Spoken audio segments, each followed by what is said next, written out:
예, 부천시 병 출신 이건태 의원입니다. 그 아태엽에 대해서 좀 물어보겠습니다. 네.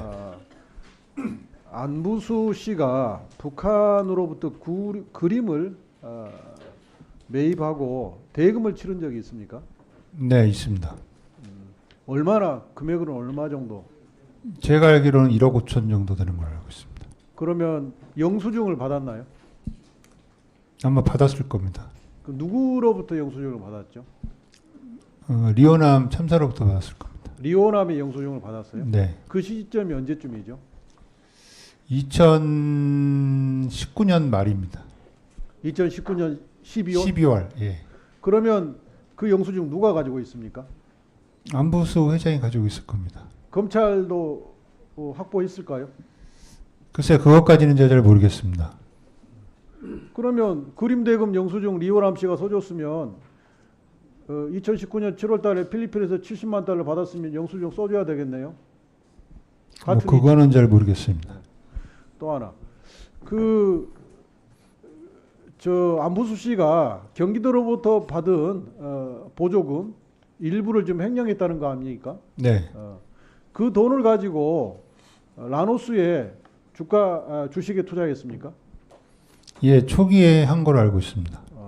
그때 안부수 씨가 라노스 주식에 투자할 때 이렇게 김성태 등 쌍방울이 주가 조작을 하고 있다. 이거 주식이 오를 거니까 우리도 투자해야 된다. 나도 투자해야 된다. 그런 말을 하면서 투자했습니까?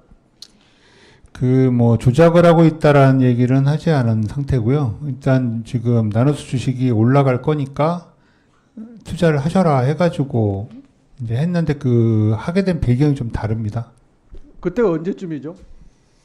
2019년 5월, 6월 그때일 겁니다. 2019년 5월 6일날 5월이나 6월 때 라노스 주식이 오를 걸 예상을 하고 안부수가 주식을 샀다 이거죠. 네. 그때 그러면 쌍방울도 주가 부양을 위해서 어떤 노력을 했다는 거네요. 네.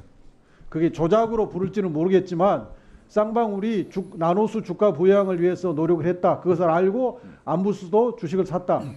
이렇게 정리할 수 있겠네요. 저희는 이제 그때 공시 띄우는 게 있나 보다 그렇게만 이해를 하고 있었습니다. 알겠습니다. 들어가십시오. 이화영 먼저 우리 김기현 변호사님께 좀 묻겠습니다.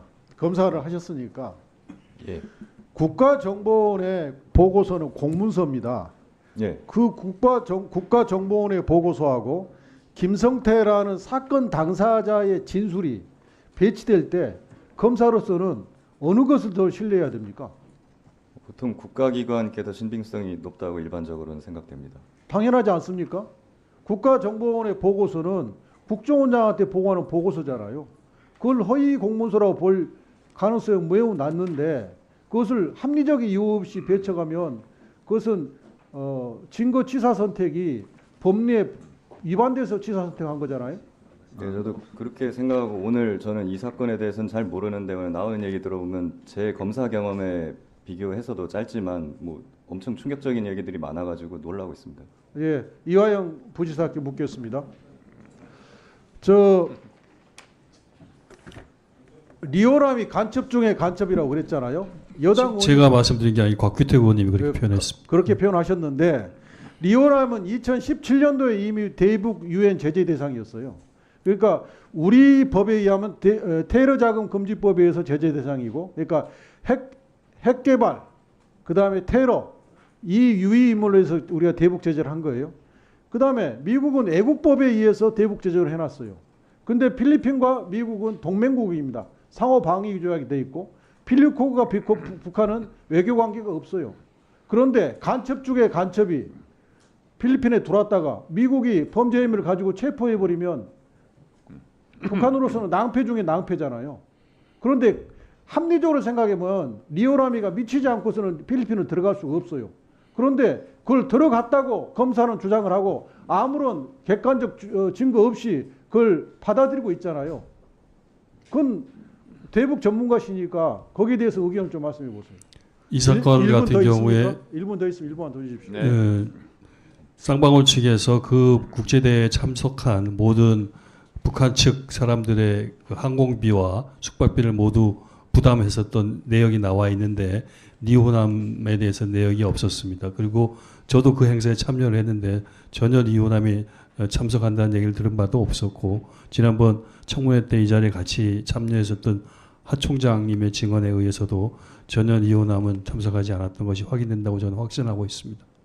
그다음에 스마트팜 비용 대납이라고 그러는데 지금 검찰의 주장에 하면 2019년 4월까지 500만 불이 지급됐다는 거예요.